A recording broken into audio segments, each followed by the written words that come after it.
the right to privacy has no limit. Mm. Kasi meron na nga tayong data privacy law eh. Pati nga ngayon yung mga nangyayaring malalaking scandal, no? Corruption, money laundering. Ini-invoke nila yung right to privacy. Right to privacy of your own account. Right to privacy in your own homes. Di ba? Kanyang bawal ang mag-search and seizure kung wala kang court order.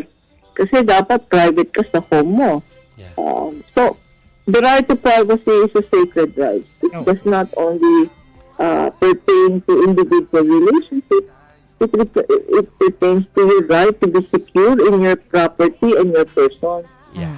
Kanya napaka-importante ng right to privacy na yan. Ngayon, if you violate it by you yourself, no, let's say, consorting with others, cheating, may social consequences yan. Ngayon, ang dapat tignan natin is commensurate ba yung ginawa ng lalaki? Talagay ko hindi, no? Because, first, if he were a rational person, dapat mag-usap sila. Kasi ngayon, he himself is exposing himself na itong lalaki. Siyempre, maraming nag-decide sa babae. Right. Diba? Because, lalo na kaming kababaihan, kasi pag lalaking caught cheating, parang may macho effect pa yan. Ano? Normal lang, ganun. Normal lang, kasi meron tayong hindi pa naalis na double standard dito. Exactly. Pero, actually, attorney, tawag mo rito, kasi marami na tayong nakikitang content na parang ganyan din online, na ginagawa siyang trend.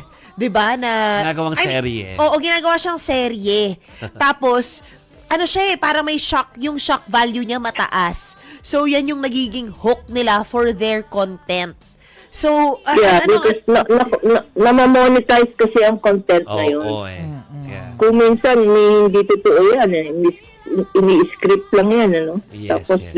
re-enact, no? Para lang ma-monetize yung True. equivalent ng content na yan sa number of hits.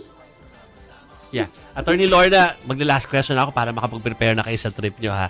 Kasi itong kaya nalaman ni Boy or ni Vince yung mga pangyayari dahil may kaibigan si girl na nagpasa sa kanya lahat ng conversation. Grabe. Ayun na. So, halimbawa kung gusto magreklamo nung babae dahil laban doon sa kaibigan niya na nagsiwalat ng lahat, meron bang basis yon?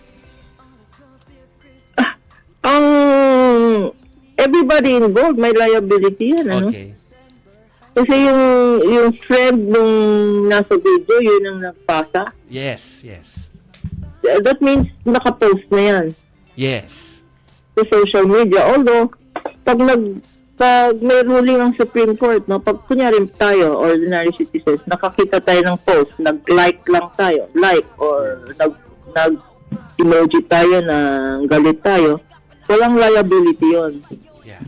Yung nag-like or dislike ka pa. Pero kung sinare mo sa iba, liable ka rin.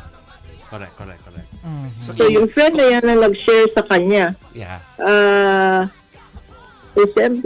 siyempre, anong motive mo? Ano? So generally, ang mensahe nito at mga leksyon na pwede mapulot dito, kailangan talaga nag-iisip tayo sa lahat ng kilos natin sa social media. Hindi post ng post. Hindi post lang post because the minute it's in social media, it's no longer private. Yes. It belongs to the cloud. May cloud pa yan eh. Iski na erase mo sa telepono ko lang, nakasave yan sa cloud.